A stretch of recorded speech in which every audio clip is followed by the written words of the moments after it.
Sarah Cohen.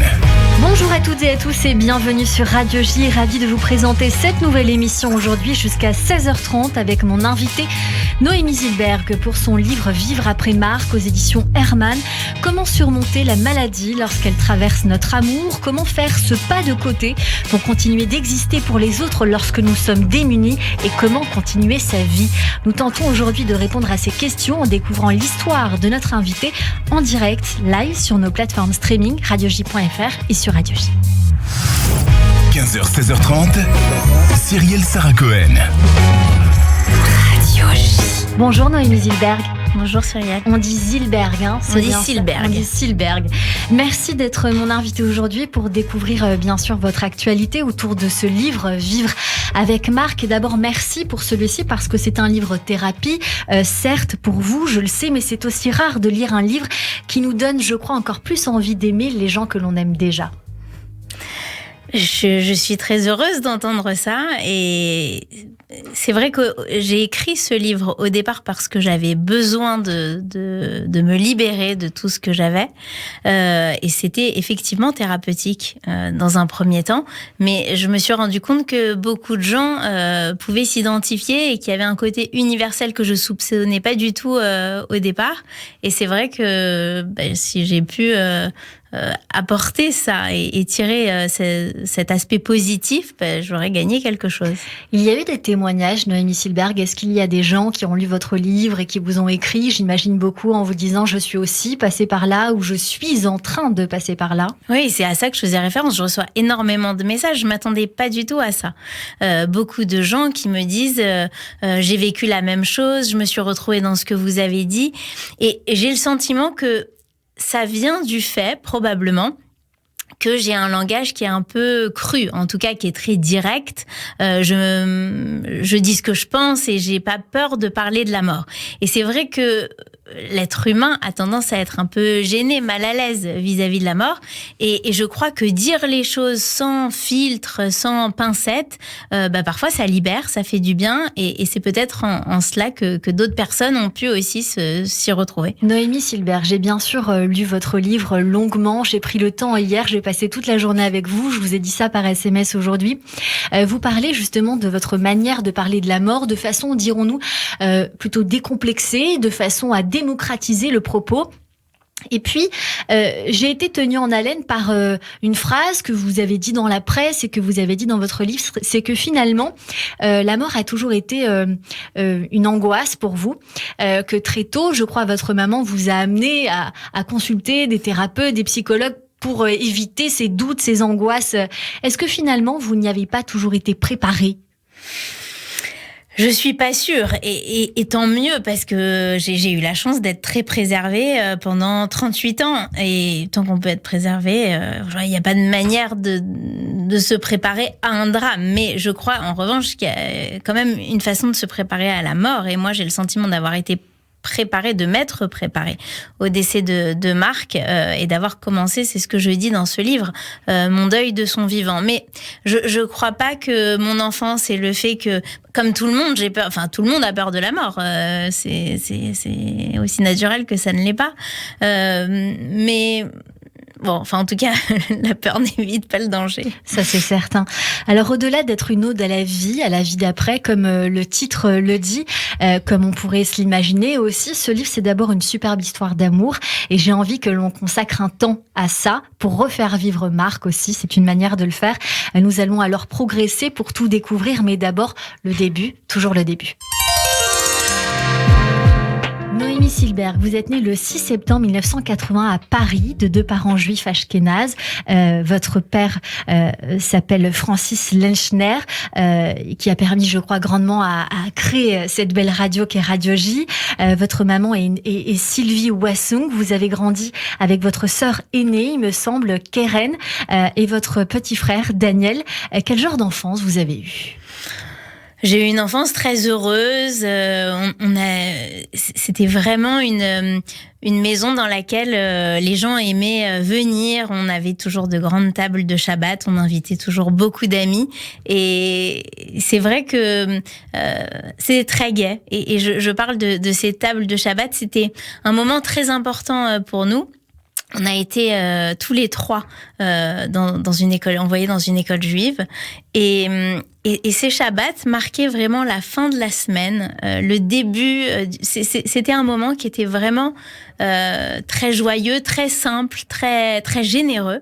Et je crois que mes parents nous ont transmis ça. J'ai été élevée avec beaucoup, beaucoup d'amour. Beaucoup d'amour, et vous dites même que vos parents sont tellement, entre guillemets, des parents exemplaires qu'à un moment donné, vous pensez même à les prêter à vos amis pour qui c'est plus compliqué à la maison, et ça m'a fait sourire. Très tôt, votre mère ne supportait pas que vous doutiez, que vous ayez mal, c'est ce que je vous disais tout à l'heure. Votre père vous apaise et trouve toujours des solutions. Vous dites alors que vous allez voir ces thérapeutes à certains moments donnés. Je dis toujours que la vie nous confronte à nos pires angoisses pour que l'on puisse en relever. C'est ce que vous allez faire, Noémie. Est-ce que vous avez identifié ça ? Oui, j'ai appris il y a quelques jours que mon fils s'est cassé la jambe au ski pendant les vacances, et mon fils de 5 ans, et mon cousin m'a dit à ce moment-là, tu sais, on envoie les épreuves à hauteur de ce qu'on est capable de supporter. Voilà. Ça m'a fait sourire, mais c'est peut-être la réponse que je vous apporte. Et c'est la phrase que j'aurais pu vous dire aussi en réponse à cette question. J'étais très flattée du coup. Bien sûr, bien sûr.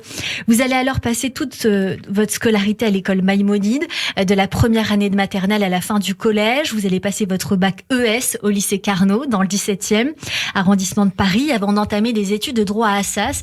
Et c'est grâce à votre pouvoir de persuasion et à votre caractère que vous mettez en doute parfois, mais que vous avez toujours eu, que vous allez pouvoir passer le barreau. Ou du moins passer les étapes. Oui, absolument. Et c'est arrivé à plusieurs reprises d'ailleurs dans ma scolarité. En fait, j'ai fait un double. Je pense que c'est à ça que vous faites allusion. J'ai fait un double 3e cycle, puisque à mon époque, peut-être à la vôtre aussi, on appelait ça un DEA et un DESS. Et ces deux cursus que j'avais fait la même année me permettaient d'avoir une double dispense aux examens du barreau, et donc me dispenser des épreuves écrites pour ne passer que l'épreuve orale. Et tout était censé bien se passer, sauf que en juin, lorsqu'on arrive pour la remise des diplômes, enfin pour l'annonce des résultats à mon DESS, j'avais fait un DESS de droit immobilier. Le prof dit vous l'avez presque tous eu sauf 2, mais c'est pas grave, vous le repasserez en septembre, il y a aucune difficulté là-dessus. Et moi, si je repassais en septembre, j'avais pas la double dispense du barreau. Et là, c'était la fin du monde. Et mon père m'a dit, il faut absolument que tu fasses quelque chose avant que les résultats ne soient écrits. Une fois qu'ils seront écrits, ce sera terminé. Et donc, toute la soirée, j'ai écrit une lettre parce que j'avais eu un résultat, une note éliminatoire qui faisait que. Et donc, j'ai écrit une lettre avec presque une larme sur le courrier que j'ai déposé au petit matin sur le paillasson du professeur qui tenait ce DESS. Et j'ai eu par dérogation spéciale cet examen. Cette anecdote, entre guillemets, que vous nous racontez, là, tout de suite, Noémie Silberg, les gens doivent peut-être se dire, mais pourquoi elle nous raconte ça ? C'est une anecdote. C'est dérisoire dans son histoire, mais ça a son importance parce que ça montre aussi la volonté de s'en sortir, la volonté d'aller jusqu'au bout, d'accompagner. Et donc, on va voir que c'est important. Vous allez ensuite vous spécialiser dans le pénal. Vous allez œuvrer au cabinet d'avocats dans Jean-Louis Pelletier pendant 2 ans avant d'intégrer le cabinet d'avocats Yann Lebras de 2008 à 2012. Et c'est précisément ici que l'on va s'arrêter parce que c'est précisément à ce moment-là que démarre le premier jour du reste de votre vie à la rencontre du grand amour. Oui, je change de cabinet et je rencontre Marc, puisque Marc, qui deviendra mon mari, était l'associé de Yann chez qui j'étais embauchée. Et on s'entend plutôt bien. Moi, j'étais à ce moment-là en couple depuis plus de 10 ans avec mon amour de jeunesse que j'avais rencontré au lycée à 17 ans. Et lui était aussi en couple depuis très longtemps, bien installé. Et on devient amis et je préparais à ce moment-là, quand j'ai été embauchée dans ce cabinet, je préparais mon mariage, donc avec mon mari de l'époque, à Rome. Et Marc et Yann sont venus à mon mariage à Rome. Et Marc dira ensuite, j'ai jamais su si c'était vrai qu'il était tombé amoureux de moi à ce premier mariage. Et il va dire aussi, on va le voir plus tard, il est d'ailleurs le seul invité présent aux 2 mariages. C'est cette phrase qui m'a fait beaucoup rire parce que c'est vrai que Marc était très drôle, notamment parce que au départ, quand vous allez travailler, vous êtes très souvent en retard à cause des circoncisions des enfants, de vos amis, de vos copines, et il vous demande ce que vous faites de tous ces prépuces d'écoliers. Voilà. Et j'ai trouvé que c'était très drôle. Qui était Marc, Noémie Silberg? Marc était plein de choses, mais il était toujours un peu à part, un peu en décalé. Il était très charismatique d'abord et il avait beaucoup d'humour. Et j'ai raconté il y a quelques mois à ma fille Ethel que c'était grâce à cette phrase et grâce à l'humour de son père que j'étais tombée amoureuse de lui. Mais c'était un épicurien, c'était un jouisseur. Il aimait la vie, il a aimé chaque jour de sa vie. C'était aussi un ami très très fidèle. Ils étaient une bande presque comme des frères. C'était quelqu'un qui avait une parole, qui était très très loyal, très droit. Et qui surtout appréciait ce qu'il avait. C'est quelqu'un qui avait une personnalité très claire. C'est-à-dire qu'on savait, on savait à quoi s'en tenir. Je pense que vous pouviez même anticiper son caractère, ses réactions, savoir si ça allait lui plaire, pas lui plaire. À ses côtés, vous vous sentiez vivante, Noémie Silberg. Ah oui, je me sentais très vivante puisque grâce à lui, j'ai découvert ce qu'était l'amour, vrai amour et le bonheur. J'étais très heureuse quand j'étais avec lui. Vous dites que vous êtes Haït.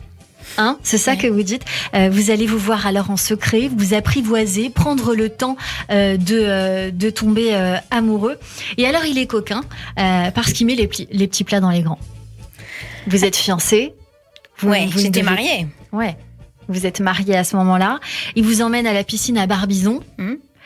Et il vous fait écouter Love de Nat King Cole dans la voiture, les déjeuners dans les restaurants gastronomiques étoilés, les étreintes du début. Vous commencez à tomber amoureux en fait.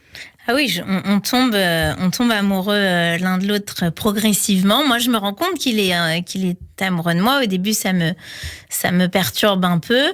Et puis ça continue et là je lui dis, tu sais, je quitterai jamais mon mari, mais on est indécollables et on essaye de se séparer parce qu'on est chacun en couple, mais on n'y arrive pas jusqu'au moment où je suis sur le point d'acheter un appartement avec celui qui était mon mari à l'époque. Et là je me dis, c'est pas possible, il faut que je peux plus continuer comme ça. Et donc j'ai arrêté cette relation avec mon premier mari. Je lui ai dit, il faut qu'on fasse une pause, on n'achète pas cet appartement, je doute, je suis plus du tout sûre de notre couple. Et donc on a fait une pause, mais sauf que Marc, qui était censé faire la même chose, est plein de culpabilité. Ouais, il rétropédale. Exactement. Et alors, ça m'a un peu troublée, ça, parce que il rétropédale, finalement, vous, alors que vous avez presque emménagé ensemble, enfin, un appartement, entre guillemets, de substitution, peut-être pour tester ce nouveau couple. Voilà, c'est ça, cette garçonnière un peu pour tester ce couple et savoir si c'est fiable. Vous allez vous embrouiller pour rien, vous allez vous quitter, et finalement, vous n'allez pas retourner ensemble tout de suite. Non, pas du tout. Entre le moment où on se sépare, puisque c'est quand même la déception de ma vie, je quitte mon mari pour lui, pour l'amour que je viens de découvrir. J'ai des papillons dans le ventre à ce moment-là, et je me retrouve sur le carreau. Je me retrouve toute seule dans cet appartement que je ne connais quasiment pas, et donc c'est la déception de ma vie. Et je lui dis, non mais je veux plus jamais entendre parler de toi, sauf qu'on continue à travailler ensemble dans le même cabinet, donc je le vois tous les matins. Et donc on se remet parce que quand même on est aimantés, on est amoureux, et puis à chaque fois je le requitte, et puis on se remet, je le requitte, et puis ça devient tellement invivable que je quitte le cabinet pour m'installer et pour ne plus être dans les mêmes locaux que lui. Et à ce moment-là, on se voit plus pendant un certain temps jusqu'à se remettre ensemble. Mais toute cette période, on and off, a duré plus de 3 ans. Ouais, ça a été quand même assez long. Vous allez donc, finalement, vous le dites dans ce livre, quitter une histoire de cœur pour vivre votre première histoire d'amour. Je voulais qu'on s'arrête là aussi. Quelle différence pour vous entre cette histoire que vous dites de cœur et cette histoire d'amour? Est-ce qu'il y a une un amour différent? Quel genre de progression vous faites entre ces deux types d'amour finalement? Je me rends compte que jusque-là, j'étais avec un homme depuis très longtemps que j'aimais parce que c'était mon amour de jeunesse, j'avais beaucoup d'affection, il y avait beaucoup de choses. Mais je me suis mariée un peu dans la continuité parce que c'était évident, c'était la suite logique de notre relation. Et puis pour faire comme mes copines, et puis j'étais contente de me marier et de créer quelque chose. Mais c'est vrai que quand j'ai rencontré Marc, j'ai compris ce que c'était de vibrer, je disais, d'avoir des papillons dans le ventre. Quand j'étais pas avec lui, il me manquait quelque chose. Et il me manquait vraiment l'essentiel. Et là, j'ai compris ce que c'était d'être profondément amoureux et donc d'être heureux. Parce que quand on est amoureux, on est quand même possédé par possédé, c'est obsessionnel, vous dites. Vous allez alors vous aimer très fort. L'amour va gagner, vous tombez enceinte et vous êtes très mauvaise pour les effets d'annonce, Noémie Silberg, par 2 fois et au bout de quelques années, en 2020, Marc finit par tomber malade. Au début, vous pensez que ce n'est qu'une septicémie due à un streptocoque, si je dis pas de bêtises, puisqu'il a mal au poignet. Mais il s'avère que c'est beaucoup plus grave. Vous allez mettre quand même pas mal de temps à trouver la cause. En fait, il a eu d'abord une septicémie, il a été soigné, mais ça vraiment c'était une première maladie très grave. Et ensuite, le confinement est arrivé.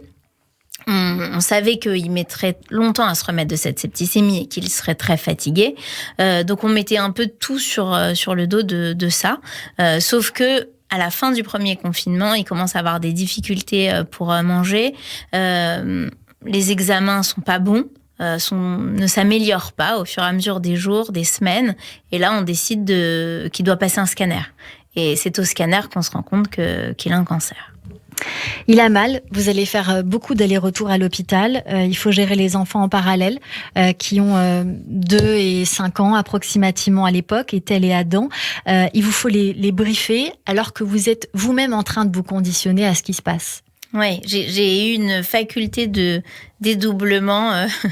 J'étais obligée, j'étais confrontée à ça. C'était des petits-enfants, il fallait les préserver un minimum tout en leur disant la vérité. Mais bon, il faut mettre les formes, il faut être présent.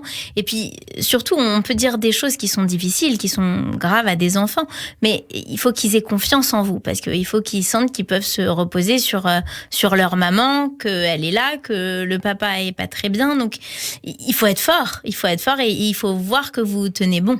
Et puis moi, je me suis rendu compte que eux n'iraient bien que si moi j'allais bien. Que si vous étiez forte, vous. Ouais. Il y a des mots qu'on ne doit pas dire aux enfants, et c'est intéressant aussi de le dire. On ne doit pas dire aux enfants que quelqu'un ne guérit pas. On doit dire qu'il n'arrive pas à se soigner ou qu'il ne se soigne pas, entre guillemets. Oui, c'est ce que les psys m'ont appris, puisque je me suis tournée vers les psys en leur disant, voilà, moi j'ai 2 jeunes enfants, qu'est-ce que je dois leur dire, comment je dois leur dire.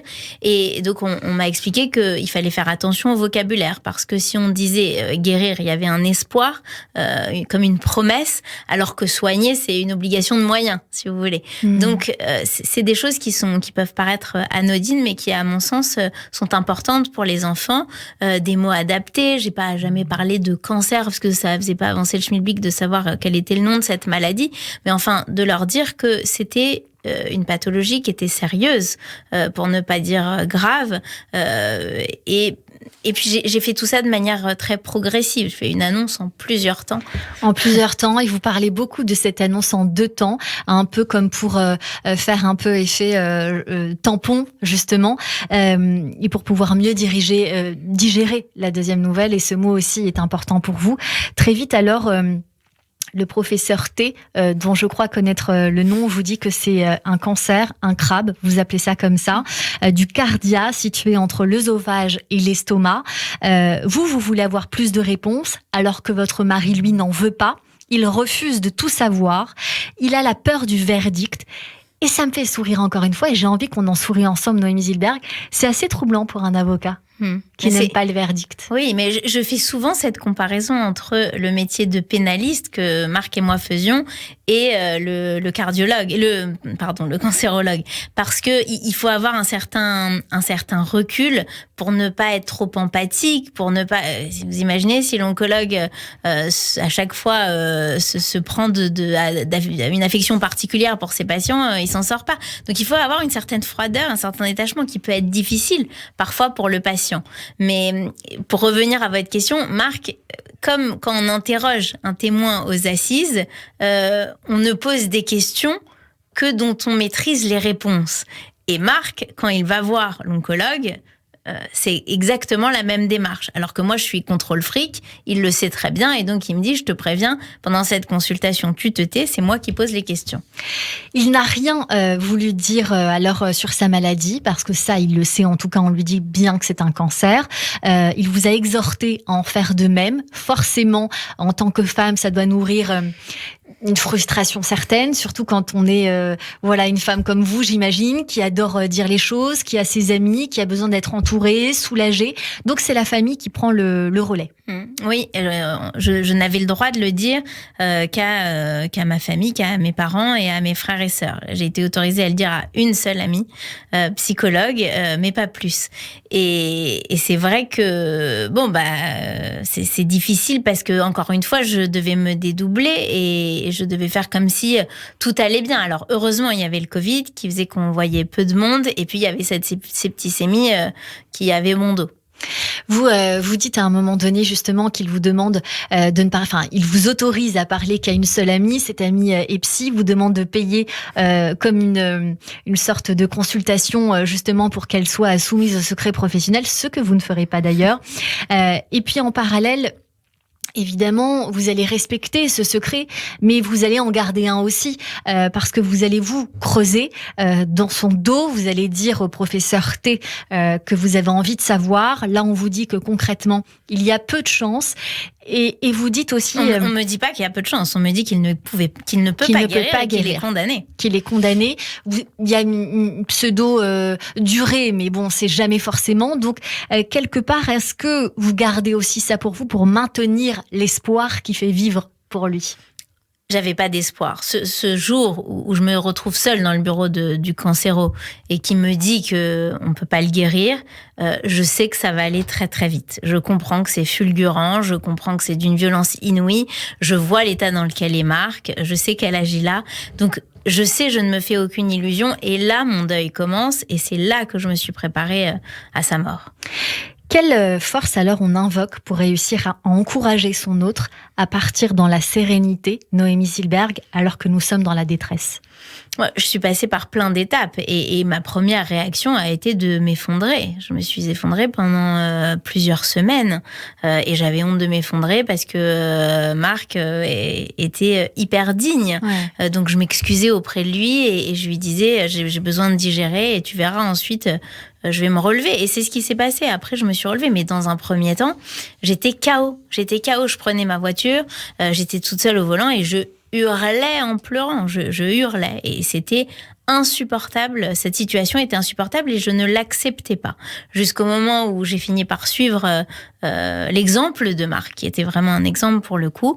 Et j'ai compris que c'était comme ça, qu'il n'y avait pas le choix et qu'il fallait composer avec. Et la résilience commence.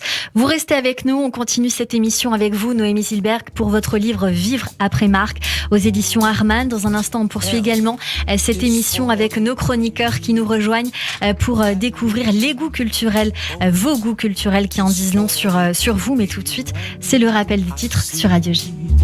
V is very, very extraordinary. E is even more than anyone that you adore.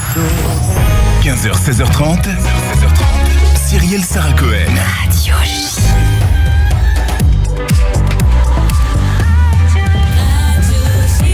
– 15h30 sur Radio J. Bonjour et bienvenue si vous venez de nous rejoindre. Tout de suite, le rappel des titres avec Eva Soto.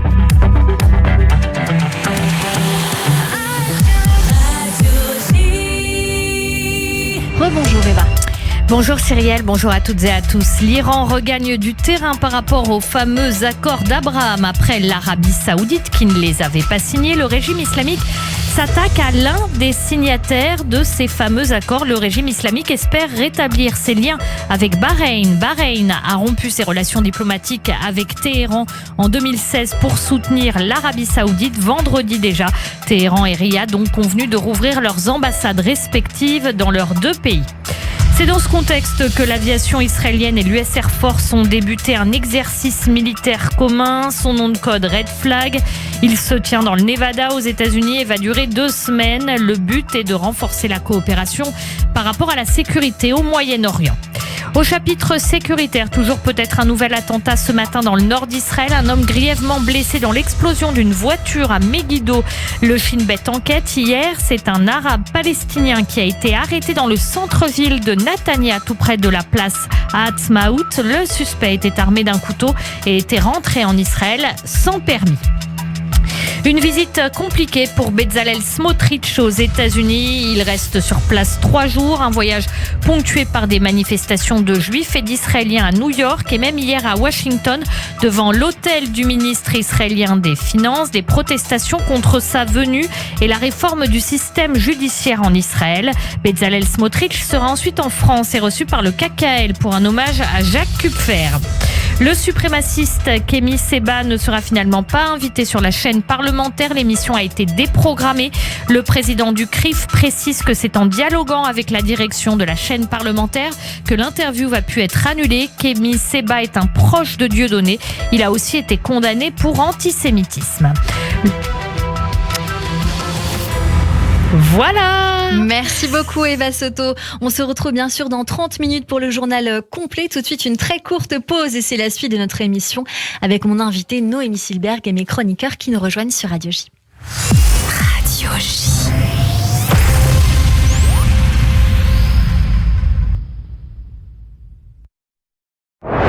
Radio J. Radio J. Tous les lundis, 21h, 22h. Classico. Radio J. Salut, c'est Steve Nadja. Retrouvez-moi ce soir à 21h pour Classico, l'émission foot de Radio J. On vous y attend, soyez prêts. Coup d'envoi ce soir à 21h avec mon invité David Lortolari, journaliste à RMC et Eurosport. Radio J. Alors c'est comment avec vos nouveaux appareils? Oh, j'entends parfaitement. Et je vous rappelle qu'ils sont à moins 40%. Quoi, vous dites? Vous avez moins 40% chez Optical Center. Mais si, alors j'ai bien entendu. Et vous avez d'autres bonnes nouvelles? On vous offre une paire de lunettes à votre vue. Wow, ça marche vraiment super. Allez-y, parlez encore. Et ça marche aussi sur les verres progressifs. Ça s'arrête jamais ce truc. Alors on les choisit ces lunettes? Ici? Maintenant. Oh, vous m'êtes très sympathique. C'est réciproque. Chez Optical Center, voyez et entendez la vie du bon côté. Avec l'offre audition, vos appareils auditifs sont à moins 40% et on vous offre une paire de lunettes à votre vue, même en progressif. Valable du 1er janvier au 30 novembre 2023. Dispositifs médicaux, conditions en magasin. Vos placards débordent de vêtements que vous ne portez plus? Ne les jetez pas. Donnez-les à Coupe à Taïr et aidez les plus démunis. Pour donner facilement vos vêtements, déposez-les dans une de nos boutiques, dans nos containers ou lors de nos collectes fixes dans les communautés. Vous pouvez aussi organiser une collecte à domicile. Envoyez simplement un message WhatsApp au 0800 525 523 et nous vous enverrons un formulaire à remplir. Visitez notre site web coupeataïr.com ou contactez-nous au 0800 525 523 0800 525 523. Radio J. Radio J. Radio J. 15h, 16h30. Cyrielle Sarah Cohen. De retour sur Radio J, merci de passer votre après-midi avec nous jusqu'à 16h30 avec mon invité aujourd'hui, Noémie Silberg, pour son livre Vivre après Marc aux éditions Hermann. Et puis bien sûr, il y a un instant, Noémie, nous parlions de tout cela, de votre histoire très émouvante avec ce livre absolument bouleversant. Je vais vous donner évidemment mon analyse, en tout cas ce que j'ai ressenti en lisant ce livre. Mais d'abord, votre mari vous quitte. On est le mardi 19 janvier 2021. C'est un cancer, vous l'avez dit, fulgurant. Vous dites 8 mois, c'est trop rapide pour mourir, mais trop long pour souffrir. Oui, 8 mois, c'est très rapide. Mais quand on est face aux douleurs qu'il avait, c'était insupportable. Donc à la fin, c'est incroyable, c'est terrible. Mais on en vient presque à vouloir que ça se termine et qu'il arrête d'avoir mal. Et à cet égard, souvent, je me suis posé la question de savoir, mais parce qu'on se pose des questions forcément bizarres face à la mort ou face à la mort qui approche, de me dire est-ce est-ce que j'aurais pas préféré qu'il meure d'un accident, d'une crise cardiaque, de manière soudaine, sans ces souffrances-là? Ouais. Donc c'est des questions vraiment... C'est humain forcément de s'interroger sur ce genre de choses, de situations. C'est tout à fait logique à mon sens quand on voit la personne qu'on aime souffrir et se décomposer quelque part. Parce c'est que insupportable. Le souvenir de la personne qu'on aime s'éloigne de plus en plus. Et c'est aussi peut-être de cette manière que vous faites un deuil de son vivant. Oui, c'est en réalisant que il est pas mort, mais je sais que ça va arriver et que ça va pas s'arranger et que ça peut pas s'arranger. Alors évidemment, on s'accroche parfois à des miracles et la superstition est venue à moi, mais oui, on sait que de toute façon, on peut rien faire face à cette issue. Il tient bon jusqu'à l'anniversaire de votre fils. Il se bat, comme à son habitude, je crois. Le temps pour lui de laisser le testament et le cahier des charges, notamment pour vos enfants. Vous avez arrêté de fumer ? J'ai arrêté de fumer. Ouais, vous avez tenu parole. Mais ça, il faut lire le livre pour le comprendre. Juste avant cela, il va se passer quelque chose d'assez extraordinaire. Delphine Orwiller, que l'on connaissons bien évidemment sur l'antenne de Radio J, va entamer ce que j'appellerais moi une forme de réparation. Oui, donc Marc n'est pas juif. Il a un père juif, mais qui ne l'a pas du tout élevé dans la religion. Il a découvert le judaïsme avec nous, avec ma famille et moi, et une mère qui est catholique, italienne. Et j'ai jamais voulu qu'il se convertisse. Enfin, je l'aimais comme ça et il n'était pas question qu'il en soit autrement. On s'était juste mis d'accord sur le fait que nos enfants seraient élevés dans le judaïsme parce que c'était très important pour moi et que si on avait un fils, il serait circoncis, qu'il ferait leur bar mitzvah, etc. Et donc Marc, à la veille de sa mort, dit je veux voir Delphine. Donc Delphine vient le voir à l'hôpital, c'était juste avant qu'il ne rentre à la maison puisqu'il a voulu mourir à la maison et c'est ce qui s'est passé et il explique à Delphine que il se sent juif par ses enfants, ce sont ses termes, qu'il a été très proche de sa grand-mère juive, donc sa grand-mère paternelle qui s'appelait Zelda.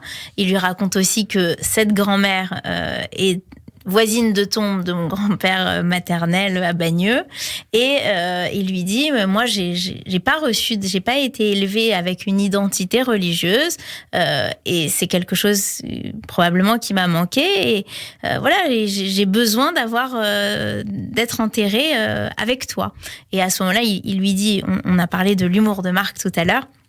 Il lui dit cette phrase qui a fait exploser de rire Delphine. Il lui dit « Je te préviens, pour mon enterrement, t'envoies du pâté, tu me fais pas un discours de merde comme t'as fait pour Simone Veil. » Et donc Delphine encaisse tout ça, tous ces mots, tout son lien au judaïsme. Il faut savoir que Marc, je rétropédale un petit peu, après sa septicémie, quand il pensait s'être sorti de ça, a fait 2 vœux. Il était très superstitieux. Il a dit « J'arrête de manger du porc », on lui avait toujours rien demandé, et tous les vendredis soirs, tu feras le pain de Shabbat et on fera le kidouche avec les enfants, chose que j'ai respectée jusqu'à aujourd'hui. Et donc, il demande à voir Delphine, et voilà, c'était très important pour lui qu'elle l'enterre. Et Delphine nous rappelle le lendemain, et elle dit « Je voudrais revoir Marc et je voudrais vous proposer une chose. J'ai pensé... » Après notre échange, j'ai été un petit peu secouée par cet échange-là et je voulais organiser une cérémonie pour convertir Marc. Donc c'était, comme vous pouvez l'imaginer, bouleversant puisqu'on était à quelques jours de la mort de Marc. Et cette cérémonie s'est tenue dans notre salon avec nos enfants et nos parents. Marc choisit le nom de Joseph, son 2e prénom civil et prénom de son grand-père paternel. Et lors de son enterrement, Delphine Orwiller va dire « Cette semaine dans la Torah, Marc, on dit cela. Joseph est mort, mais partout nous irons, chaque fois que nous nous mettons en route à l'avenir vers des espoirs et des terres promises, il partira avec nous et nous lui promettons de l'emporter partout où nos pas nous guideront. » J'ai trouvé ça magnifique, sachant que Finalement, cela rejoint les mots d'Alexandre Dumas avec lesquels vous démarrez ce livre, qui est « Les gens que nous avons aimés ne seront plus jamais où ils étaient, mais ils sont partout où nous sommes ». Oui. Et Alexandre Dumas était un des auteurs préférés de Marc, puisqu'il a lu Alexandre Dumas pendant tout le confinement. Et c'est vrai que c'est d'ailleurs ce que je ne cesse de répéter depuis la mort de Marc. Marc il est toujours avec nous. Et c'est comme ça que j'élève mes enfants. Je leur dis que leur père est toujours présent autour de nous, dans notre poche, qu'il est toujours là à nous regarder. Et voilà, tout est lié finalement. Noémie Silberg, c'est aussi un moyen de garder votre mari le plus longtemps possible, de continuer à le faire vivre, notamment avec la boîte à papa que vous racontez dans ce livre. Ce livre, pour moi, c'est un couteau. Parce que vous taillez partout dans les idées reçues et vous mettez aussi la mort en morceaux puisque vous la combattez avec brio, sans violence, sans rage au cœur, puisque vous ne la sacralisez pas, vous lui donnez la victoire, vous lui donnez pas vraiment la victoire puisque vous préférez la poésie et les mots d'Alexandre Dumas, vous posez les choses juste. La 13e page, vraiment, j'en perds mes mots parce que c'est un frisson. J'ai arrêté, j'ai posé le livre, j'ai fait... Voilà, il y avait ce besoin de souffler pour digérer. Je vous avoue avoir dû vraiment poser ce livre un bref instant avant de tendre l'autre joue pour prendre l'autre gifle, qui est finalement une force, la résilience, la vie. Et aujourd'hui, Noémie.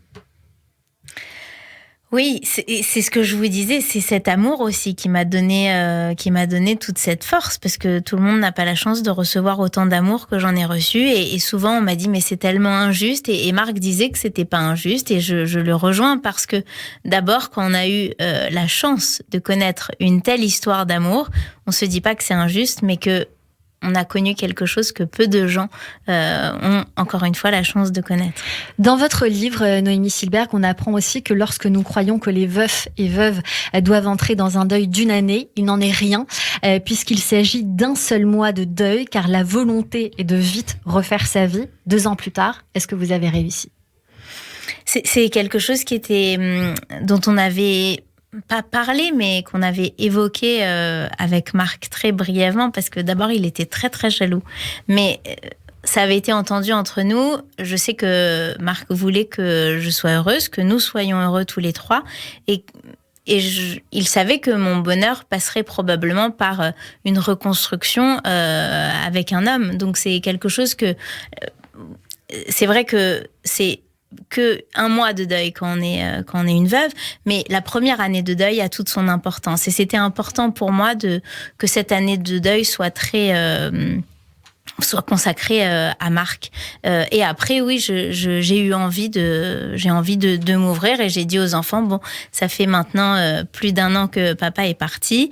Papa, c'était papa, mais il était OK pour que j'ai d'autres amoureux, et cherchons un amoureux pour maman. Est-ce que vous pensez qu'on peut aimer quelqu'un plus fort que le père de ses enfants ? J'arrive à scinder les choses, et voilà, Marc, il a une place qui sera toujours sa place. Ce sera le père de mes enfants, et d'ailleurs, pour moi, bon, alors mon âge m'aide, mais ma fidélité à Marc, c'est de ne pas... Je me suis dit qu'il n'aurait pas supporté, en revanche, que je fasse d'autres enfants. C'est pour ça que je dis mon âge m'aide, avec un autre homme. Ça, j'en suis sûre, il n'a pas eu besoin de me le dire, je le sais. En revanche, je sais qu'il n'était pas opposé au reste, donc c'est... Bien sûr, et puis vous êtes jeune, vous avez la vie encore devant vous pour être heureuse.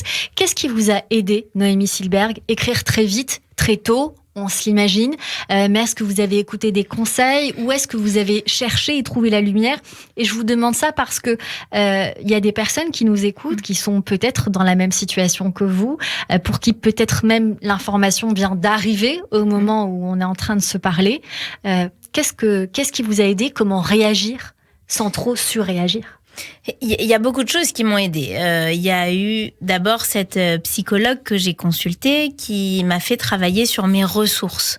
Et ça, je crois que c'est quelque chose dont j'ai pris conscience à ce moment-là, et dont je suis heureuse de parler, parce qu'effectivement, ça peut aider n'importe qui. Mais en fait, on a tous des ressources. on en a ou pas conscience, mais on a tous des ressources qui sont parfois insoupçonnées. Et moi, je suis allée voir cette psy, et cette psy m'a dit de quelles ressources, c'était un travail de MDR, c'est une technique particulière, de quelles ressources, de mouvements oculaires pour digérer un trauma au départ. Mais là, en l'occurrence, j'ai pas travaillé sur le trauma, je travaillais sur les ressources. Et elle m'a demandé de quelles ressources j'aimerais bénéficier pour traverser ce drame, quand Marc était malade. Et je lui ai donné, donc il fallait en donner 3, je lui ai dit le calme, ne pas être trop nerveuse, hystérique, excessive, la pédagogie vis-à-vis de mes enfants et le courage. Et elle m'a fait remonter vers des souvenirs dans lesquels des choses de ma vie dans lesquelles j'avais fait preuve, j'avais montré que je disposais de ces ressources-là. Et donc on a fait ce travail et ça m'a énormément aidée parce que j'ai pris conscience que j'en étais capable, que je les avais et que du coup j'étais prête à affronter ça avec les attributs que je souhaitais. Donc ça, je ne peux qu'en parler parce que c'est un travail formidable que j'ai fait. Et l'écriture, évidemment, m'a beaucoup, beaucoup aidée parce que ça m'a permis, d'abord de me débarrasser de tout ce dont je voulais me débarrasser. Et ça m'a permis de mettre des mots sur mes émotions, de sortir mon cerveau de mon corps, de me regarder et de constater ce qui se passait, ce que je traversais, ce dont j'avais besoin, ce qui n'était pas bon pour moi. Et j'étais comme un petit archéologue. Et ça m'a aussi beaucoup, beaucoup aidé à comprendre qui j'étais. Voilà. Donc, se connaître soi, c'est une chose fondamentale pour réussir justement à surmonter. Oui, et à se préserver. Et plusieurs personnes m'ont dit depuis la mort de Marc, sois gentille avec toi-même, sois indulgente avec toi-même. Et je crois que ça passe par là, à se comprendre et à savoir ce qui est bon pour soi. Et la vie est pas facile, donc tant qu'on peut se ménager, et je crois qu'il faut le faire. Merci Noémie Silberg. On va poursuivre cette émission ensemble avec désormais toute la culture du moment ou d'avant, mais selon vos goûts, pour continuer encore à vous découvrir. Et mes acclamations, mon enthousiasme, viva notre bienfaiteur. Olé, olé, olé. Et tout de suite, Christophe Barbier nous emmène au théâtre pour découvrir quelque chose que vous aimez, il me semble. Votre invitée, Cyrielle, aime lire les romans de Zola. Mais connaît-elle le théâtre d'Émile Zola ? Sans doute pas, et ce n'est pas une surprise. Personne ne le connaît, car l'œuvre dramatique de Zola n'a eu aucun succès, ni de son vivant, ni par la suite. Zola est passé complètement à côté du théâtre. Il a en effet commis plusieurs erreurs. Erreur de concevoir le théâtre comme un tableau vivant, où l'auteur dramatique montre ce que le romancier décrivait. Erreur d'imaginer un tel théâtre capable de changer la société, de toucher ceux qui ne savent pas lire comme il l'espérait. Erreur de penser que le décor est fondamental par la réalité qu'il reconstruit. Erreur, en fin de compte, d'intégrer à l'écriture ce qui relève de la mise en scène, à savoir les décors, les accessoires. Zola se perd dans des labyrinthes de didascalie. Le théâtre se voit résumé, concentré en ses détails les plus matériels. C'est une erreur, c'est une impasse. Le théâtre n'est pas une reconstitution. Zola, théoricien de ce naturalisme dont il a fait un monument romanesque, porte la responsabilité d'un tel échec. Même les pièces adaptées de ses plus grands romans ont fait un bide. À les parcourir, on est même saisi de fou rire, tant le ridicule le dispute à l'emphatique. Il faut aimer voir les acteurs vivre la pièce, au lieu de les voir la jouer. Il y a là toute une nouvelle formule, expliquait Zola en 1881. Mais il confond le théâtre avec la reconstitution et le jeu avec l'imitation. Il envoie un des acteurs de l'Assommoir dans un asile pour apprendre à contrefaire le délirium très mince. Mais ça ne fait pas une prestation, ça fait une singerie. Or, le théâtre ne se nourrit pas de contrefaçon. Il a besoin de distance, de décalage onirique ou métaphorique. Quand Zola dépeint à travers Renée, une femme amoureuse de son beau-fils et confrontée au jugement de la société, il pense dépasser Phèdre par le réel, alors qu'il ne fait que ridiculiser l'intrigue et le sentiment que le vers racinien avait transcendé dans la vraie Phèdre. L'erreur des auteurs naturalistes est d'avoir confondu leur rôle avec celui du metteur en scène. Un métier qu'André-Antoine invente au même moment et qu'il théorise dès 1887. D'ailleurs, Antoine ne va pas chercher chez ses amis du théâtre social comme Zola les grands textes pour son œuvre, son théâtre libre. Non, il va chercher ses œuvres auprès de Strindberg ou d'Ibsen. Ces auteurs nordiques ne sont pas obsédés par les détails du décor ou les déplacements du personnage. Ils creusent dans les mots le filon de leur création. Ils inventent, ils ne reflètent pas. Bon, il demeure chez Zola une pièce, Rescapée du naufrage, et dont je vous recommande la lecture. Elle s'appelle La Marâtre, elle dépeint les exactions d'une belle-mère. Il y a là une vraie pièce, elle est jouable. Qui prendra le risque de la mettre en scène ? Et merci beaucoup Christophe Barbier, merci beaucoup. Elle est tout de suite la chronique émotion de Jérôme Goulon. Radio J, l'émotion de Jérôme Goulon. Bonjour Jérôme. Bonjour Cyrielle, bonjour Noémie. Alors je vous avoue que quand on entend...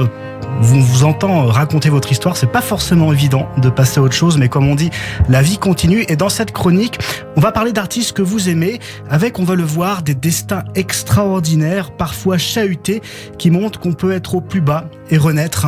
On commence donc en musique avec votre chanteur préféré, il me semble. Il s'agit de Charles Aznavour. Alors, on peut entendre la chanson « Je me voyais déjà », sortie en 1961, qui a été le premier gros succès d'Aznavour en France, et qui a fait décoller la carrière de l'artiste après des débuts plutôt difficiles. On rappelle que dans les années 1950, Aznavour n'arrive pas à percer. Les critiques le qualifient de petit homme et de petit chanteur. Il est moqué pour son physique et son manque de charisme. Nous sommes donc au début des années 60 et Charles Aznavour se trouve dans un bar à Bruxelles.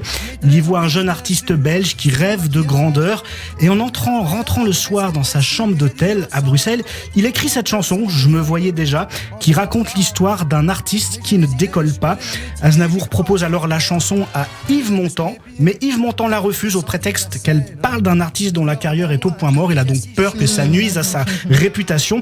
Donc suite à ce refus, Charles Aznavour décide donc de l'interpréter lui-même. Il la chante pour la première fois en public. Ça se passe le 12 décembre 1960 à l'Alhambra, à Paris, devant un public plutôt froid et réservé, alors qu'il a déjà interprété 7 chansons qui ont laissé les spectateurs de marbre. Aznavour joue son dernier atout avec la chanson Je me voyais déjà. Comme un symbole de sa carrière qui ne décolle pas, il la chante dos au public. Et puis à la fin de sa prestation, il ne reçoit aucun applaudissement. Il rentre en loge et en coulisses, Aznavour pense alors abandonner le métier. Et là, ultime rebondissement, en retournant saluer la salle, une dernière fois, il reçoit alors un tonnerre d'applaudissements auquel il ne s'attendait plus du tout.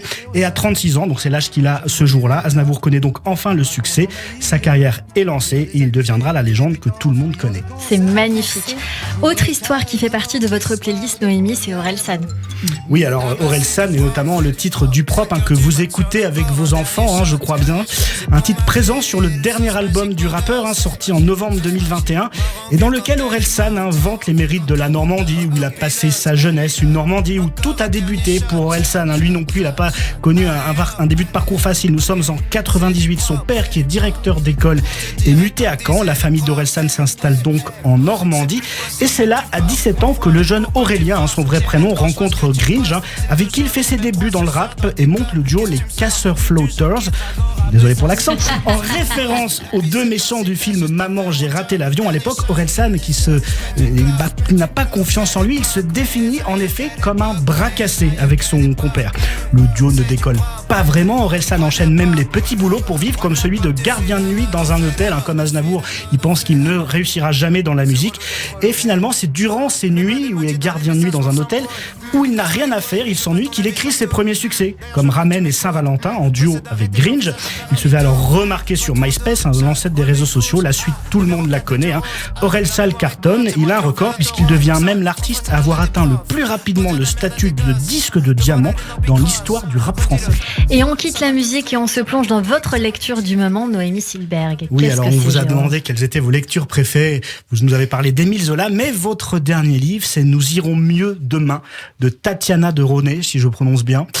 Un livre sorti il y a tout juste 6 mois et dont le titre, Nous irons mieux demain, fait forcément écho à votre histoire et à vous. Alors dans ce roman, Candice, une jeune mère de 28 ans, assiste à un accident où une dame, Dominique, est renversée par un automobiliste. Candice vient donc en aide à cette victime et se rend à son chevet, à la clinique. Les deux femmes se lient d'amitié avec deux profils très différents. D'un côté, on trouve Candice, une fille très généreuse mais qui se bat contre un mal psychologique qui la ronge et la douleur d'avoir perdu un être cher, en l'occurrence son papa. Et de l'autre, Dominique, une femme très seule, très complexe et énigmatique, bourrée de bonnes intentions mais pouvant aussi se révéler toxique sans le vouloir. Alors pour la petite anecdote, elle habite, cette Dominique, un logement anciennement occupé par l'écrivain Émile Zola. Christophe Barbier en parlait, Émile Zola, dont on sait que vous êtes une admiratrice. Vous admirez notamment l'œuvre des Rougon-Macquart. Et à qui il est rendu, dans ce livre, un véritable hommage. Alors je ne vais pas dévoiler toute l'intrigue, mais ce qu'on peut dire, c'est que dans son livre, la romancière mêle habilement son expérience personnelle à la fiction, avec en toile de fond les douleurs du passé et la difficulté parfois à pouvoir avancer. Tatiana de René a d'ailleurs eu une jolie phrase à ce sujet, puisqu'elle disait « J'ai dû retrouver la noirceur d'une époque pour ensuite aller vers la lumière ». Une phrase qui vous parle forcément, Noémie Silberg. Oui, c'est un très joli livre et effectivement il y a cette référence à Zola que j'ai découvert en le lisant et on voit tout Tatiana de René a dû évidemment se documenter énormément pour restituer toute cette histoire qui est jolie, qui parle aussi d'emprise, qui parle de plein de choses et que j'ai beaucoup aimé. Un joli livre donc à découvrir. On termine avec du cinéma et une actrice réalisatrice qui ne vous laisse pas insensible, je crois, Noémie. Oui, il s'agit de Mai Wen, dont vous dites adorer les films, ceux dans lesquels elle joue ou ceux qu'elle réalise. Alors son prochain long métrage est d'ailleurs prévu pour cette année, en 2023, et mettra en scène l'histoire de Jeanne du Barry, dernière favorite du roi Louis XV, un roi qui sera interprété par un certain Johnny Depp, avec également au casting Pierre Richard, qui incarnera le duc de Richelieu. Alors honnêtement, Johnny Depp et Pierre Richard réunis au casting, oui, j'avoue qu'on a hâte de voir ça. C'est une rencontre totalement improbable. Ce sera donc le 6e long métrage de Mai Wen, qui s'est fait connaître grâce à Luc Besson, notamment dans les films Léon et Le 5e élément. Mai Wen, une femme forte, une combattante dont le parcours n'a pas toujours été simple. Alors qu'elle n'a que 3 ans, sa maman, qui n'a jamais réussi à faire vraiment carrière, la traîne dans tous les castings en espérant vivre par procuration un succès qu'elle n'a, elle, jamais eu. Mai Wen révélera d'ailleurs plus tard avoir été victime de maltraitance physique de la part de ses parents, raison pour laquelle elle se fait Mai Wen et non Mai Wen Lebesco, son nom de famille. Comme ça, ouais. C'est pour cette raison-là.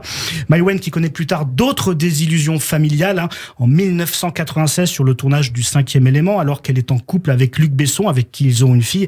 Le réalisateur la quitte pour Mila Jovovich. Mai Wen sombre alors dans la dépression, elle devient boulimique, elle connaît une descente aux enfers, elle n'a plus de compte en banque ni de numéro de sécurité sociale, rien ne va plus, elle réussira finalement par rebondir malgré des périodes de vie très compliquées. Comme Tatiana de René, dont on parlait à l'instant, Mai Wen se sert de ses épreuves de vie, que ce soit pour la création de ses chansons ou de ses films. Elle a, elle aussi, dû retrouver la noirceur d'une époque pour ensuite aller vers la lumière. Et comme le dit Delphine Orviller à propos de votre livre, en racontant la mort, il ramène à la vie. Pour elle aussi, j'ai envie de dire, nous irons mieux demain. Merci beaucoup Jérôme Goulon, merci 1000 fois. Vous restez encore avec nous sur l'antenne de Radio J. Dans un instant, le coup de fourchette d'Annabelle Nakache sur notre antenne, la séquence tac au tac, notre coup de cœur du jour. Surprenant, vous allez voir, puisqu'on connaît bien cette personne, notre experte Sandy Boulanger, Noémie Silberg, qui est donc notre invitée pour son livre Vivre après Marc aux éditions Hermann. Tout de suite, bien un petit peu de musique avec cette chanson que vous aimez, je crois, Noémie. La pause suivie du journal de l'info. Restez connectés sur Radio J.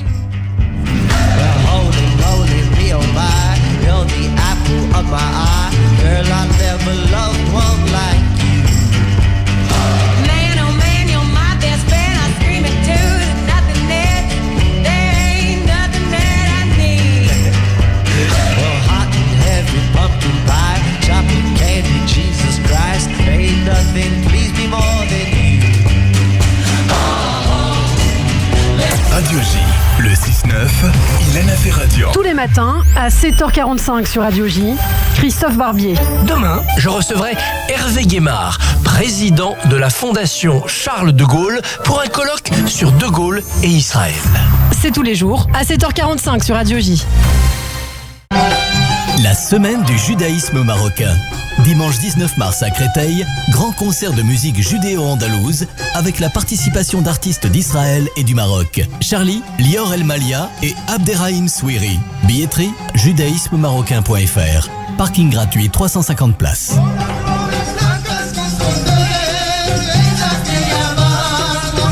La semaine judéo-marocaine est sous le haut patronage de Sa Majesté le roi du Maroc, Mohamed VI.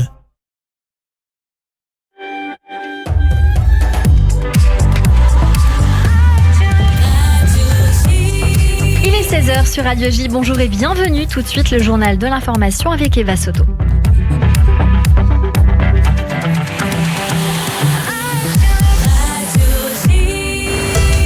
Bonjour Eva. Bonjour Cyrielle, bonjour à toutes et à tous. À la une de l'actualité, diplomatie et Israël s'inquiètent par rapport aux accords d'Abraham, peut-être chancelants. En tout cas, après l'Arabie Saoudite, l'Iran s'attaque à l'un des signataires de ces fameux accords. Le régime islamique espère donc rétablir ses liens avec Bahreïn. Bahreïn, qui avait rompu ses relations diplomatiques avec le régime islamique en 2016 pour soutenir l'Arabie Saoudite. Vendredi déjà, Téhéran et Riyad ont convenu de rouvrir leurs ambassades respectives dans les deux pays et selon la chaîne 12, les autorités émiraties auraient gelé les accords sécuritaires avec Jérusalem. Correspondance justement à Jérusalem de Daniel Haïk. Ce développement pourrait s'inscrire dans la décision de l'Arabie Saoudite de restaurer ses relations avec l'Iran. Cette décision, si elle est confirmée, pourrait avoir pour cause le mécontentement actuel des Émirats arabes unis face aux déclarations de certains ministres du gouvernement israélien comme Bezalel Smotrich ou Itamar Ben-Gvir. Correspondance à Jérusalem de Daniel Haïk. Et c'est dans ce contexte que l'aviation israélienne et l'US Air Force ont débuté un exercice militaire commun. Son nom de code, Red Flag. Il a débuté dans le Nevada aux États-Unis et va durer 2 semaines. Il comprend entre autres des entraînements à intercepter des avions ennemis. Le but est de renforcer la coopération par rapport à la sécurité au Moyen-Orient. Politique en Israël, un nouveau projet de loi controversé. Il s'agit d'empêcher la destitution d'un Premier ministre pour cause de conflit d'intérêts. La proposition du panel spécial de la Knesset est soutenue par le gouvernement. L'opposition de son côté dénonce ce qu'elle appelle un projet antidémocratique qui placerait le chef de gouvernement au-dessus des lois. Le texte doit empêcher la Haute Cour de justice de pouvoir le suspendre de ses fonctions. Haute Cour pour qui Binyamin Netanyahou ne peut être jugé. Parti donc présidé à de profondes réformes judiciaires et en même temps être poursuivi par la justice. Une visite compliquée pour Bezalel Smotrich aux États-Unis. Le ministre israélien des Finances reste sur place 3 jours et son voyage a été ponctué par des manifestations de juifs et d'israéliens à New York opposés à sa venue. Bezalel Smotrich est également un représentant de la droite radicale en Israël et ne sera reçu par aucun membre de l'administration Joe Biden. Les explications à Jérusalem de Pascal Sunshine. Et Bezalel Smotrich a donc répété hier soir qu'il était engagé par la sécurité d'Israël et par les valeurs communes à Israël et aux États-Unis et par l'engagement moral suprême des forces armées d'Israël à protéger la vie des innocents, qu'ils soient juifs ou arabes, ce qui n'a donc pas empêché quelques centaines de juifs américains et d'israéliens de manifester contre Bezalel Smotrich à l'extérieur de la salle. Des manifestations contre le gouvernement et sa ligne politique qui se multiplient aussi en diaspora, comme on l'a vu lors de la visite en Italie à la fin de la semaine de Benjamin Netanyahou. Et Bezalel Smotrich sera en France en fin de semaine. Il sera reçu par le KKL pour un hommage à Jacques Kupfer. En France, justement, le suprémaciste Kémy Séba ne sera finalement pas invité sur la chaîne parlementaire. L'émission a été déprogrammée. Le président du CRIF, Conseil représentatif des institutions juives de France, précise que c'est en dialoguant avec la direction de la chaîne parlementaire que l'interview a été annulée. Kémy Séba est proche de Dieudonné et il a également été condamné pour antisémitisme. En France, la grève contre la réforme des retraites, si le trafic SNCF est encore perturbé, notamment au niveau des TGV et même des RER, il est normal dans le métro. Mais en revanche, la grève des éboueurs, elle continue déjà le 8e jour et 5400 tonnes de déchets qui s'accumulent sur les trottoirs. 3 usines d'incinération aux portes de Paris sont à l'arrêt. Alerte aux orages, 28 départements désormais concernés par la vigilance orange. Météo France prévient qu'il reste des incertitudes sur la violence du phénomène. Les habitants d'une large bande de territoire qui va du Bas-Rhin à la Haute-Garonne sont appelés à la plus grande prudence. Et merci beaucoup Eva Soto, on vous retrouve demain à partir de 14h. En attendant, c'est la suite de notre émission après une courte pause avec mon invité Noémie Silberg sur Radio J. Radio J. Radio J. Tous les lundis, 21h, 22h. Classico. Radio J. Salut, c'est Steve Nadja. Retrouvez-moi ce soir à 21h pour Classico, l'émission foot de Radio J. On vous y attend, soyez prêts. Coup d'envoi ce soir à 21h avec mon invité David Lortolari, journaliste à RMC et Eurosport. Radio J. Alors, ces nouvelles lunettes, monsieur Jean. Oh là là, c'est incroyable. Le monde est beau. Papa. Oui, et puis chez Optical Center, la première paire est à moins 40% et la deuxième paire est offerte. Encore plus beau. Attendez, je crois que ça marche plus. Quoi? Ah non, ça va. J'ai juste aperçu mon fils. J'ai eu peur. Tu vois mieux, mais t'es pas devenu plus drôle. Il a dit quoi? J'ai pas entendu. Ils ont aussi des appareils auditifs si tu veux, papa. Chez Optical Center, voyez et entendez la vie du bon côté. Avec l'offre unique, votre première paire est à moins 40% et la seconde offerte à votre vue, quelle que soit la marque, même en progressif. Valable du 1er janvier au 30 novembre 2023. Dispositifs médicaux, conditions en magasin. Radio J.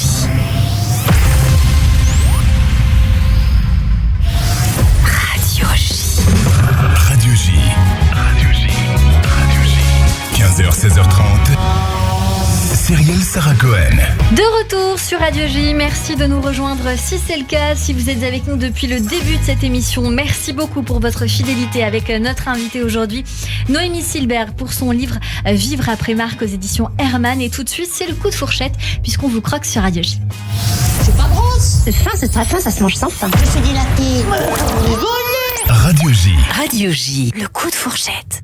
Bonjour Annabelle. Bonjour Cyrielle. Bonjour Noémie. Bonjour Marc, puisque vous avez dit qu'il était partout autour de nous, donc je suppose qu'il sera quelque part et qu'il écoutera cette chronique. Et bonjour Radio J1 et Radio JN.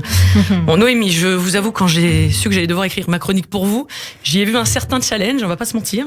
La semaine dernière, je chroniquais Elisa Tovati pour l'album Elisa fait son cinéma. Là, on est plutôt sur Noémie fait son deuil, on n'est pas dans le même registre, vous me l'accorderez, mais challenge accepté. Après tout, si vous-même vous avez réussi à écrire une magnifique œuvre sur la vie après Marc, bon, je pense que j'arriverai à faire une chronique sur la vie d'après Noémie, n'est-ce pas? Pour ce coup de fourchette, eh bien écoutez, et pour découvrir quel était votre plat préféré, j'ai dû partir à l'écoute de nombreuses interviews de vous. Et étant donné la nature de votre livre, je pense que c'est pas la première question qu'on vous pose, quel est votre plat préféré à mon avis. Donc, je vous cache pas que regarder toutes ces entrevues, c'était un peu comme si je regardais plusieurs fois d'affilée la chute de Mufasa dans Le Roi Lion. Voilà, vous imaginez mon état d'émotion. Bon, d'ailleurs, je pense qu'on peut remercier Disney de préparer les enfants à perdre leurs parents. Je pense qu'il n'y a pas une seule princesse à qui il manque pas au moins un de ses deux parents. Et Bambi, bah oui, Bambi c'est le premier que j'ai vu. Ou alors quand c'est pas les parents, c'est la grand-mère. Enfin bon, il y a toujours la perte de quelqu'un. D'ailleurs, à ce propos, ces derniers temps, ma fille me répète souvent « Maman, je veux pas que tu partes au ciel ». Ce à quoi je lui réponds avec beaucoup de sagesse « Mais tu sais, ma princesse, moi non plus ». Voilà. Donc, en tout cas, ce que je sais après mes multiples recherches, c'est que vous adorez bien manger, vous êtes une vraie gourmande et en cela, nous partageons le même péché. C'est d'ailleurs comme ça que mon chéri m'a eu, en me cuisinant une tarte poire chocolat meringuée avant de pouvoir me cuisiner tout court. Voilà. Donc, si on y réfléchit bien, en fait, manger, c'est ce qui nous lie à la vie. La première chose que fait un nourrisson quand il vient au monde, il cherche à manger. Peu importe que vous ayez eu une épisiotomie, une césarienne, bébé a faim, on le met sur votre sein, point barre. Qu'est-ce que vous faites quand vous rencontrez quelqu'un? Vous parliez de trouver l'amour, tout ça. Et d'ailleurs, que Marc vous avez amené dans les grands restaurants, qu'est-ce que vous faites quand vous rencontrez quelqu'un? Vous allez dîner, manger encore. D'ailleurs, vous-même, après l'enterrement de Marc, vous racontez que vous vous êtes enfilé 500 grammes de pâtes, peut-être des pâtes au beurre, j'en sais rien. Mais en tout cas, voilà une excellente façon de se sentir vivre, dévorer. Quand on n'a plus faim d'ailleurs, enfin quand on n'a pas faim, c'est qu'on n'est pas bien, et quand on a vraiment plus faim, c'est que c'est bientôt la fin. Toujours manger quelque part. Manger, c'est aussi se souvenir des gens qu'on aime, bien évidemment. Moi, quand j'ai envie d'avoir la sensation de passer un moment avec mes grands-parents, comme quand j'étais enfant, je mange des rogalars. Je sais pas si vous connaissez, ces petits roulés au chocolat que me faisait ma grand-mère. Par contre, oui d'ailleurs. Par contre, oui, c'est une petite parenthèse. Si je veux avoir l'impression de retrouver mon ex, je prends une boîte de thon en conserve et ça me fait le même effet. D'ailleurs, si on parle de manger, vous, comme vous le racontiez si bien, pour vous retrouver avec l'âme de Marc, vous avez fait du dîner de Shabbat un moment sacré avec vos enfants. C'est encore manger, vous voyez. Donc manger, ça nous lie à la vie, encore une fois. Alors, je sais pas si j'ai trouvé précisément votre plat préféré. Quoique si. Je l'ai trouvé en fait. Votre plat préféré, je pense, ma chère Noémie, que ça doit être la vie. C'est la vie votre plat préféré. Et la vôtre, elle est loin d'être plate d'ailleurs. Hein. La vie, elle est parfois succulente, parfois délicieuse, parfois dégueulasse et même écœurante. De temps en temps, elle fait mal au ventre et quand on ne sait pas sur quoi on va tomber, elle nous renvoie des décharges électriques partout dans le corps. Mais même lorsqu'on la déguste à l'aveugle, eh bien, on apprend à la savourer, à l'aimer et à essayer d'en tirer que ce qui nous fait du bien. Et quand la vie, elle est du mauvais côté, on essaie de la faire passer du bon pour pas que ça nous pète les dents. Alors, vous avez merveilleusement écrit et raconté tout à l'heure, que Marc était une âme, un être rempli de joie de vivre et d'humour, et qu'il aurait même donc dit à Delphine Orvillard, je reprends votre phrase que vous avez racontée, pour mon enterrement, donc tu m'envoies du pâté, tu me fais pas un discours de merde comme Simone Veil, comme pour Simone Veil. Alors moi, j'essaye d'imaginer l'accueil que lui a réservé Simone Veil au paradis à Marc. Vous voyez, bonjour Marc, alors comme ça, les discours pour moi, c'est de la merde. On n'aurait pas 2-3 mots à se dire, et peut-être que comme ça, il a lié des nouvelles amitiés au paradis, va savoir. En tout cas, peut-être que son plat préféré à Marc, c'était le pâté, non? Parce qu'avec lui, il fallait l'envoyer quand même pas mal, hein, si je comprends bien. Et vous disiez aussi d'ailleurs que sur sa tombe est écrite cette phrase de Romain Gary: l'humour est une déclaration de dignité, une affirmation de la supériorité de l'homme sur ce qui lui arrive. Bah ça, c'est le propre de l'humour juif en vérité. C'est rire du pire. Et moi, mon grand-père, il suivait cette philosophie de vie et il répétait une expression yiddish qui disait: tant que c'est pas bien noir, ça peut pas s'éclaircir. Moi, je pense que c'est cette phrase que je ferais écrire sur ma tombe. Je serais pas là pour ça d'ailleurs. Et du coup, je me suis dit, et puisque vous avez raconté de se préparer à la mort, je vais préparer ma mort en avance du coup. Alors, j'aurais bien aimé choisir Delphine Orvillard pour le discours, mais je crois qu'elle a une file d'attente de 4 km, donc on va éviter. Non, moi, je pense que pour ma mort, je vais faire engager une chorale de gospel. Hein, ils seront tous habillés en animaux de la savane et ils vont chanter Mazigona, c'est l'histoire de la vie. Oh Ce là sera là, pas vous mal. aviez caché ça. Ouais, vous avez vu. Enfin, en tout cas, pour finir, finalement, votre livre, Vivre avec Marc, c'est comme un livre de recettes qui vous dit comment réussir une vie à coup sûr, quels qu'en soient les ingrédients. Alors, je vous la souhaite douce et délicieuse pour pouvoir la partager avec vos enfants, Ethel et Adam, sans modération. Et quand tout est perdu, il nous reste toujours la possibilité d'en rire, et avec une bonne bouffe, pourquoi pas, c'est encore mieux. Alors bon appétit. Et juste pour terminer, j'en profite pour faire un petit coucou à mes amis de l'association des Lutins du Phénix qui s'investissent pour aller mettre du rire et des paillettes dans la vie des enfants qui sont hospitalisés dans un hôpital de cancer pédiatrique. Voilà. Et vous faites très bien de nous le dire justement. Merci beaucoup Annabelle Nakache, merci encore.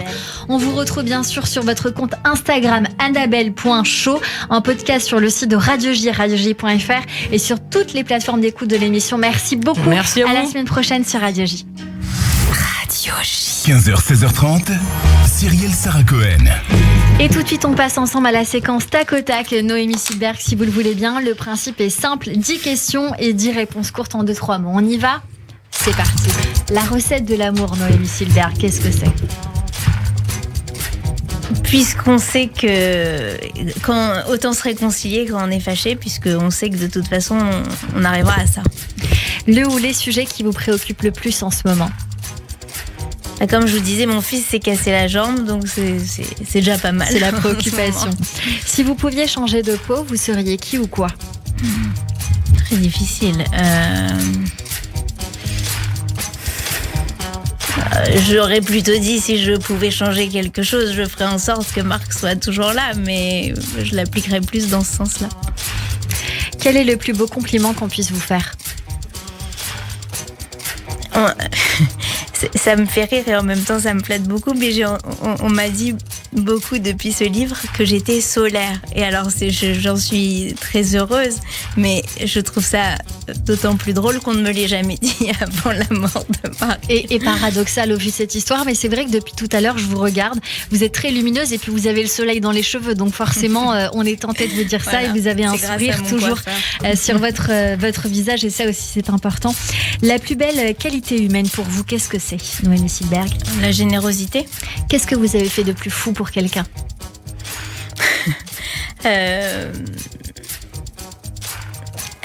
J'ai pas un exemple précis qui me vienne comme ça, mais c'est vrai qu'avec Marc, on était capable de faire n'importe quoi du moment que ça nous faisait plaisir, et le but était d'assouvir tous nos désirs, même les plus dingues. Vos 3 grands plaisirs du moment ? J'aime cette période pendant laquelle les journées commencent à rallonger. Ça me fait plaisir. J'ai souvent des obsessions liées à la bouffe. Et alors en ce moment, c'est une salade de pousses d'épinards au parmesan que j'adore. J'en trouve que 2, voilà, pour le moment, mais c'est souvent lié à la nourriture. Lié à la nourriture. Votre surnom? En fonction des gens qui m'entourent, c'est No ou Nono. Et ce qui est drôle, c'est que si l'un m'appelle d'une façon inhabituelle, ça me frappe. Ça vous frappe. Votre philosophie de vie, qu'est-ce que c'est, Noémie Silberg? De faire en sorte, c'est ce que je dis à mes enfants, de faire en sorte de tirer ce qu'ils peuvent d'une situation, même si elle n'est pas... quand on n'a pas le choix, il faut dealer avec. Votre prochain rêve à accomplir? C'est de continuer tous les jours à faire en sorte que mes enfants soient bien. Le dernier mot ou la dernière phrase que vous aimeriez prononcer? L'Echaim. Allez, notre émission continue l'Echaim, et ça veut dire qu'on lève un verre, et donc forcément toujours l'art de la table. Notre émission continue avec le coup de cœur sur Radio J. Radio J. 15h, 16h30, Cyrielle Sarah Cohen. Et tout de suite, on découvre un coup de cœur que vous connaissez bien, oui, puisque c'était Emma Scali, notre chroniqueuse théâtre du jeudi. Bonjour Emma. Bonjour Cyrielle. Je suis ravie de vous avoir en face de moi. C'est un réel plaisir de vous recevoir aujourd'hui parce que on ne va pas parler de ce qu'on a l'habitude de faire d'habitude, mais on va parler d'un projet qui vous tient à cœur, puisqu'en parallèle de vos activités de chroniqueuse chez nous, eh bien, vous êtes comédienne, scénariste et toujours en quête de beaux projets, dont celui dont vous allez nous parler. Alors, dans quelques jours, vous organisez plusieurs événements, notamment avec Laurence Cohen, qui est directrice de la compagnie à Bulle. Vous allez nous en parler. Oui. C'est pour le centenaire de la mort de Sarah Bernhardt, à qui je crois que vous portez une admiration particulière. On peut dire ça, en effet. Je voue une admiration incroyable à Sarah parce que c'est un être de résilience et qui a un courage absolument dingue. Et je pense que vous l'aimeriez beaucoup, Noémie. Alors, ce sont les 100 ans de sa mort. C'est les 100 ans de sa mort, mais avant d'en arriver là, qui était-elle? Alors, c'était d'abord la première star internationale, la première star interplanétaire, on peut presque dire ça. C'est elle qui a inventé le Star System, c'est elle qui a inventé la publicité, la réclame, le fait de donner son image, mais c'était aussi une femme incroyable. Elle a créé la première ambulance à l'Odéon au moment de la guerre de 70 pour accueillir en fait des soldats blessés, qu'ils soient français ou allemands. Et puis évidemment, elle a eu un lien très particulier avec Zola, dont on parlait tout à l'heure, qu'elle a rencontré parce qu'elle devait monter une pièce de Zola à la Comédie Française, mais elle avait un tel caractère insupportable qu'elle a claqué la porte et donc la pièce ne s'est pas montée. Sauf que Zola est venu la voir en fait lorsqu'elle était sculpteur et il a défendu son travail de sculpteur parce qu'elle faisait plein de trucs. C'est ça. Elle était sculpteur, peintre, actrice, auteur, enfin, etc. Et il est venu défendre son travail parce que Rodin trouvait que ça n'allait pas du tout. Et surtout, c'est elle qui est allée le voir pour, entre autres, lui demander d'intervenir dans le cadre de l'affaire Dreyfus. C'est ça. Donc, elle va être assez engagée. Elle va revendiquer même ses origines juives à elle. Elle soutient Louise Michel contre la peine de mort, Marguerite Durand dans la création de son premier journal féminin. Absolument. Ainsi que dans le cadre de sa première candidature en politique à une époque où les femmes n'avaient vraiment pas le droit de vote. C'était une immense aussi ambassadrice de la culture française. Bien sûr, elle a été jouée tout le théâtre français partout dans le monde. Elle a joué sur les 5 continents. Enfin, imaginez quand même qu'elle est allée jouer Phèdre de Racine devant les Indiens d'Amérique. Donc elle s'est retrouvée comme ça en plein Colorado à jouer Phèdre. Enfin, c'était un être absolument exceptionnel. Emma Scali. Et pas qu'une gentille. Hein. Emma Scali. L'événement s'intitule Sarah dans tous ses états. Oui. Mais ce qu'il faut dire, c'est que vous jouez. Oui, Sarah Bernhardt. Oui, en fait, je l'interprète à différents moments, notamment à l'église Saint-François de Stal le 26 mars.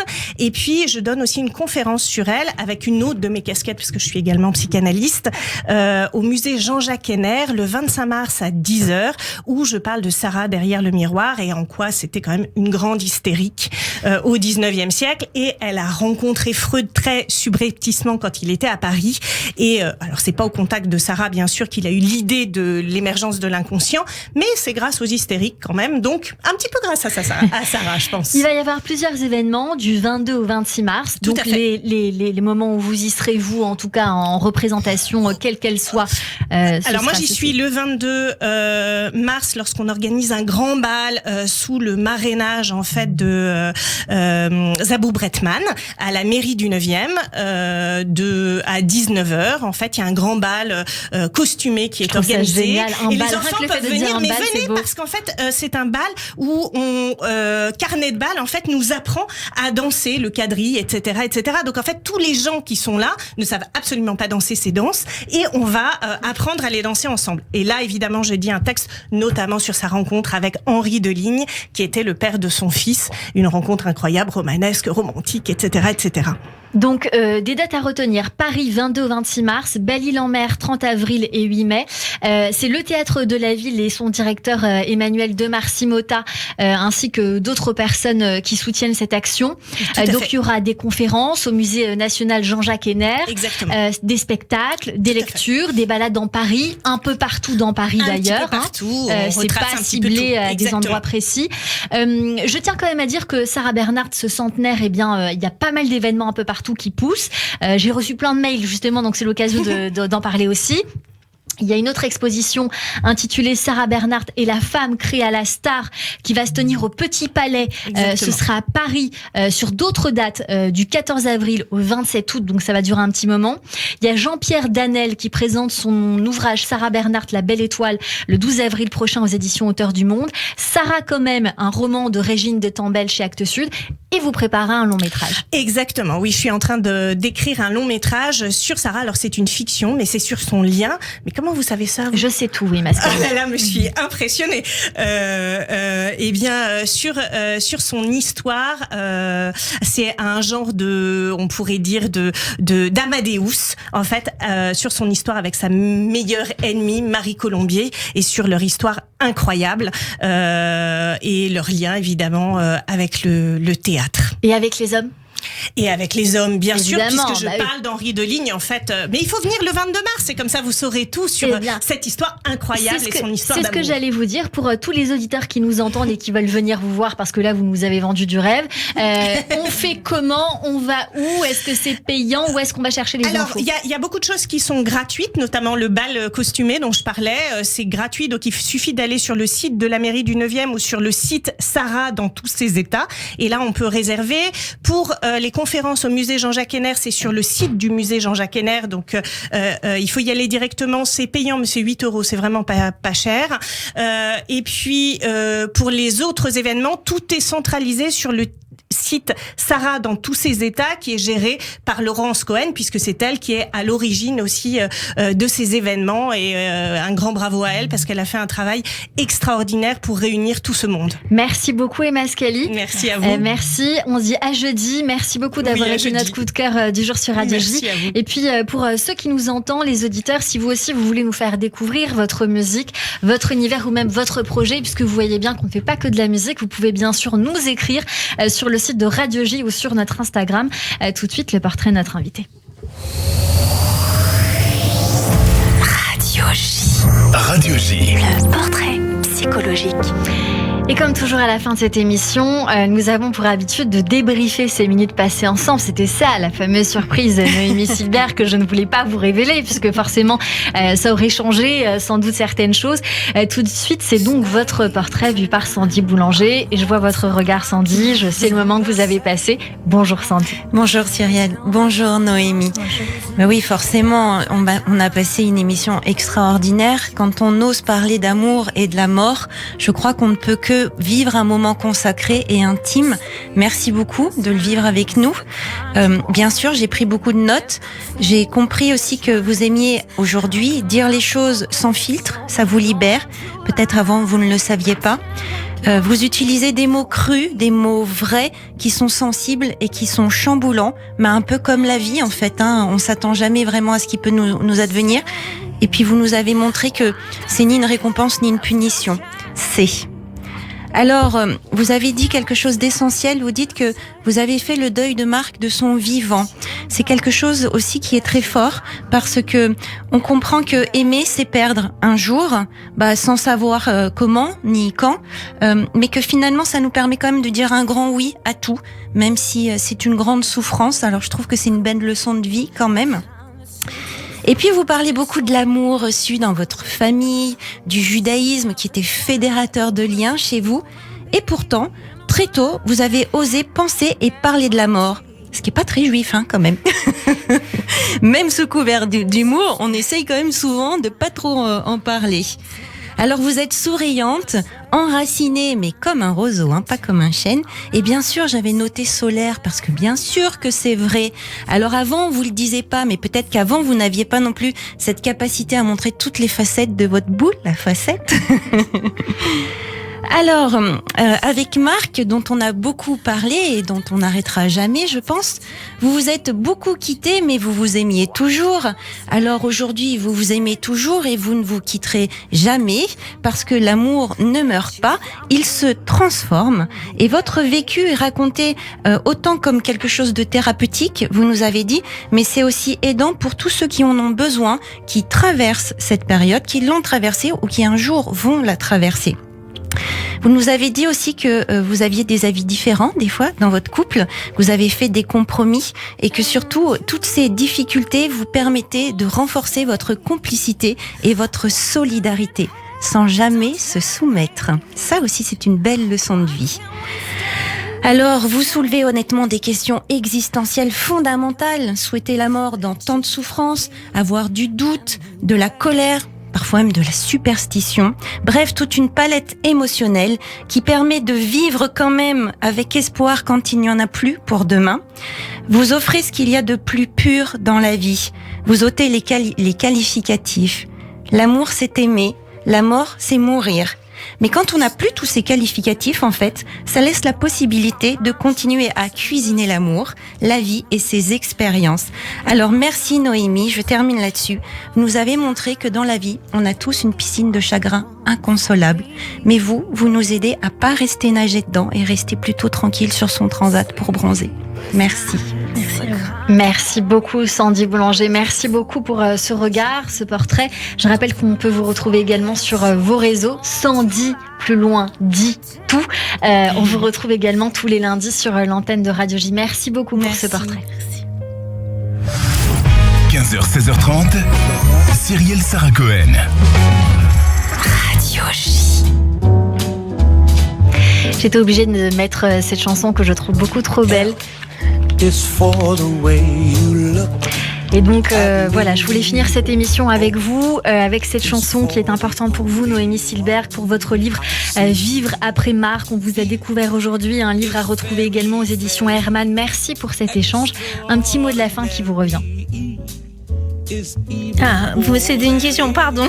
Un petit mot de la fin, c'est vous qui dites ce que vous voulez. Je ne sais pas tellement quoi dire, si ce n'est que je vous remercie de m'avoir invité et que je suis ravie d'avoir passé ce temps avec vous. Et merci à vos chroniqueurs. Merci à vous, merci beaucoup. Merci à Emma Scali d'avoir été mon coup de cœur du jour sur Radio J, à la réalisation audio et vidéo aujourd'hui, Philippe Sinclair et Benjamin Arnaud et Clément. On se retrouve bien sûr demain, mais n'oubliez pas, à partir de ce soir, le Festival du cinéma israélien, c'est au Théâtre Majestic de Passy. Notez que vous pouvez réécouter cette émission bien sûr sur nos réseaux sociaux. Merci à toutes et à tous de nous avoir suivis et rendez-vous demain dès 15h avec François Rollin sur l'antenne de Radio J. À demain et belle journée à tous.